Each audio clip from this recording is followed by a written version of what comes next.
Kura kukhona into engiyibukayo kulomfihlo ukuthi bekulethwe uMoses athi ubhalayo uma uMoses esesithela athi ngiyakunivusela omunye onjengaye alibonga igama lenkosi.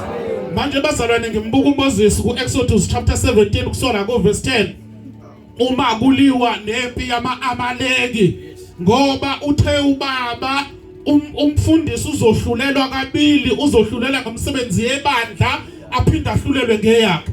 uMose la uma kulwa ilokhuzana abantwana bakwaIsrael ama-Amaleki njengomholi kwabiza ukuthi ukuze banqobe uMose akaphakamisa ingalo zakhe ayiphakamisele phezulu kuNkulunkulu ngoba umholi uyabuthwala ubuhlungu, uyayithwala insizwe zebandla aluholayo azathi ubhala kahle kungathi uyolandiswa ngemsebenzi yakhe.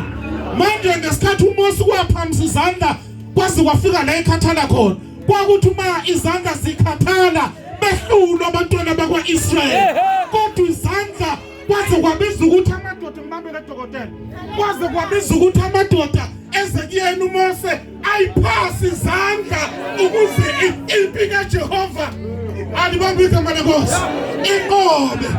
Kwase bebona ukuthi into eyinkinga la akuthathwa itshe uMose ahlaliswe kulo ngoba bazalwane abazophumelela ekholweni abazohlala etsheni linguKristu athi uPeter sondelani kulo ngoba yindlu eliphilile lakhiwe njengamatshe obupristi babukhosi.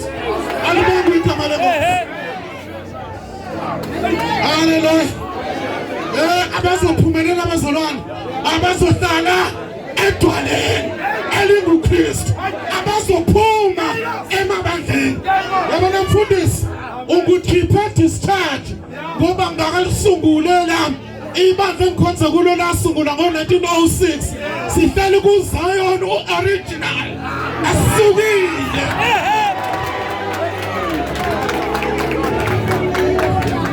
Nabanye abangagqoki njengathi baphuma la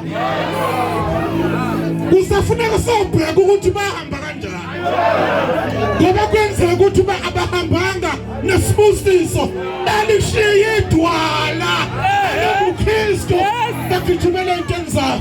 Nkosi Moses. Haleluya.